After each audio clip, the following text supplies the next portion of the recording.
அழுது கொண்டே ஆறுதல் சொன்னார். அவருடைய கண்ணீர், அவருடைய துக்கத்துல நானும் பங்கு பெறுகிறேன் என்று சொல்லி அவளை ஆறுதல் படுத்தும்படி மரித்து போன வாலிபனை உயிரோடு எழுப்பி கொடுத்தார். உங்களுக்கு செய்வார். என்ன செய்தா நீங்க ஆறுதல் அடைவீங்க, அது ஆண்டவருக்கு தெரியும். ஒரு அற்புதம் நடந்தாதான் நீங்கள் ஆறுதல் அடைவீங்க. கட்டாயம் அந்த அற்புதத்தை இயேசு உங்களுக்கு செய்வார். என்னால் அவர் உங்களை நேசிக்கிறவர், உங்களுக்காக ஜீவனையை கொடுத்தவர், உங்களை பிள்ளைகளைப் போல நேசிக்கிற தகப்பன். என் பிள்ளை அடி ஆளுகிறதே, என் பிள்ளை கண்ணீர் வடிக்கதை, நான் ஒரு அற்புதம் செய்வேன் என்று உங்களுக்கு இன்றைக்கு ஒரு அற்புதம் நடக்க போகிறது. உங்களை ஆறுதல் படுத்த ஒரு அற்புதம் செய்து உங்களுடைய துக்கத்தை மாற்றி அவர் மகளை செய்வார். அதுக்கு தான் அவர் சிலுவைக்கு போனார்.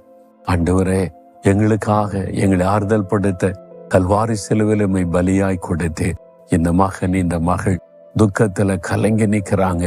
அவங்களுடைய உள்ள ஆறுதல் அடையும்படி ஒரு அற்புதத்தை செய்யும். இயேசுவின்